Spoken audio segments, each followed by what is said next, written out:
Are you here? Not that I'm not glad to see you, she hastily added, as Flora was shown to a table by the window. I'm meeting Ruth.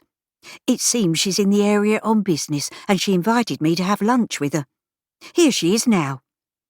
Flora waved in the direction of the door, where a glamorous woman had entered and was looking around. I'll have someone serve you, Rose said, after greeting her sister-in-law. She wondered why Ruth hadn't mentioned she would be visiting their seaside town. Ruth worked as a secretary in London, where she lived with her mother, Lady Diana. Do come and join us for coffee if you can. This is just a flying visit, Ruth said, as if reading Rose's mind. I'll try, Rose promised. I must keep an eye on a couple of trainees, and we are rather short-staffed today. So many of the women are now doing war work. It pays so much better than working here. She sighed before hurrying away. Rose looks tired, Ruth said, as she removed her gloves and picked up the menu. I simply adore dining here. It's so different from the kind of places I'm usually taken to. Shall we have the spam fritters, or perhaps fried fish? She asked, running her finger down the main courses. Flora smiled at her. Apart from speaking posh and wearing wonderful clothes, there were no airs or graces about Ruth Hargreaves. She was the spit of her mother, Diana, and Flora loved them both dearly. I'll have the same as you, she said, hoping Ruth didn't choose the spam fritters, as she'd made them for her guests at Seaview yesterday. There again, they were tasty, and it wasn't as if she had to cook them herself this time. Ruth didn't reply. Her gaze had moved to the window, and she was looking out to sea, apparently deep in thought. A penny for them? Flora asked. Ruth frowned as she turned her attention back to Flora. I beg your pardon? A penny for your thoughts. You seemed miles away for a moment there, although it is lovely to sit and look out over the beach. I asked for this table because it has such a wonderful view. That's so kind of you. No, I was thinking about work, that's all. Shall we order?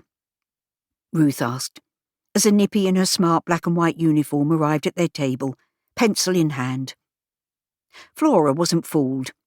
Ruth was always quick to tell them she was just a simple secretary working in a boring office, but Flora had often thought there must be more to the girl than that. Tell me, is Anya on duty today? Ruth asked, looking towards the counter where the staff known as Sally's sold baked goods. Flora checked the dainty watch on her wrist. She should be here any time now. She only works part-time since giving birth to a son.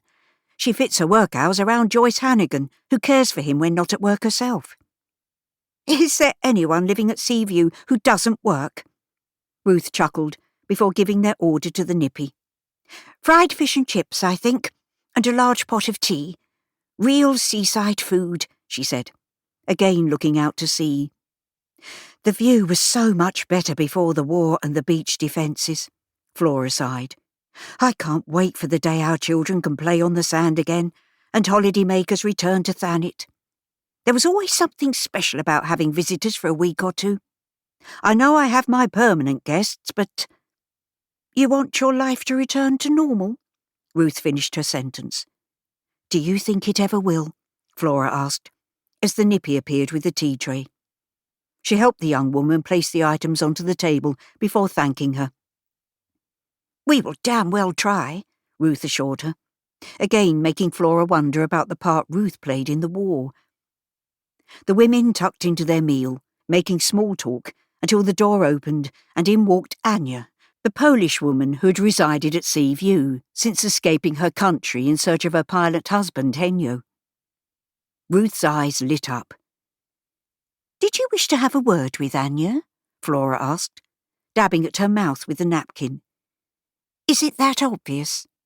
I'm not daft, Flora grinned. I'll fetch her for you, and then go and have a word with Rose in her office. Thank you. 10 minutes should be enough.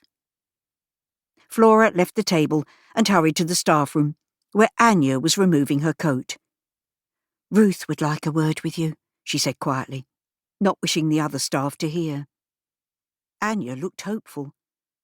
Does she have news of my Henyo? I don't.